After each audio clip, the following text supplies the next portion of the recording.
হযরত শুআয়ব আলাইহিওয়াসাল্লামের জামানায় এক ব্যক্তি দম্ভ করে বলতো, আমি তো কত পাপ করেছি, কত অন্যায় করেছি, কিন্তু আল্লাহ তো আমাকে কোনো শাস্তি দেননি।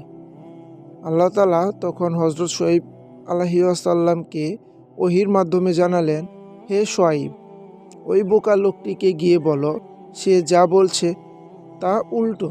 আমি তাকে বহুবার ধরেছি, বহুবার শাস্তি দিয়েছি, কিন্তু সে এতটাই অন্ধ যে সে টেরই পাচ্ছে না। সে আপাদমস্তক আমার শাস্তির শেকলে বন্দী হয়ে আছে।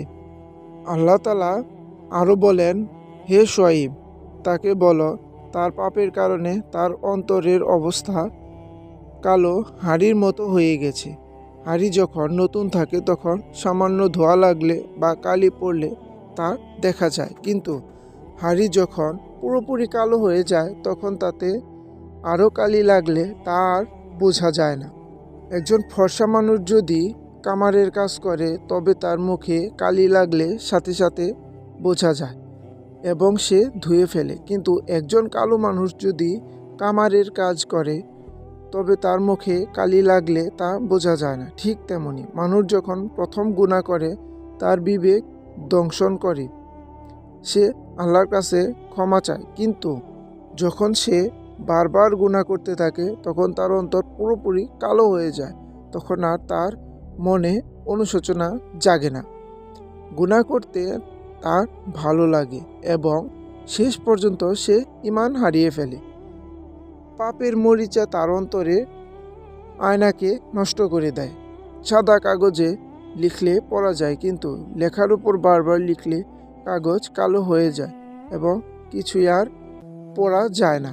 হযরত শুআয়ব আলাইহিসসালাম যখন লোকটিকে আল্লাহর এই বার্তা শোনান তখন লোকটির মনে একটু ধাক্কা লাগলো। সে জিজ্ঞেস করল, যদি আল্লাহ আমাকে সত্যিই শাস্তি দেন তবে তার নির্দেশ কি?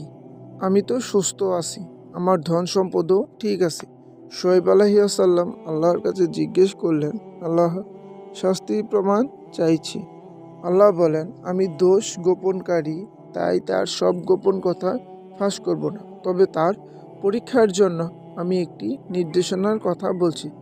তাকে বলো, আমার শাস্তির নির্দেশনা হলো সে অনেক নামাজ পড়ে, রোজা রাখে, দান খয়রাত করে এবং অনেক নেক আমল করে, কিন্তু তার ইবাদতে বিন্দুমাত্র স্বাদ পায় না।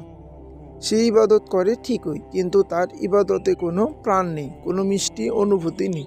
তার ইবাদতগুলো হলো আখরোটের মতো, যার ভিতরে কোনো শ্বাস নেই, পুরোটাই ফাঁকা। আর শ্বাসবিহীন বীজ থেকে যেমন গাছ হয় না, তেমনি প্রাণবিহীন ইবাদতও আল্লাহর দরবারে কবুল হয় না এবং তা কোনো ফল দেয় না। ঘটনাটির উল্লেখযোগ্য শিক্ষণীয় দিক: পাপের সবচেয়ে বড় শাস্তি হলো ইবাদতে স্বাদ হারিয়ে ফেলা।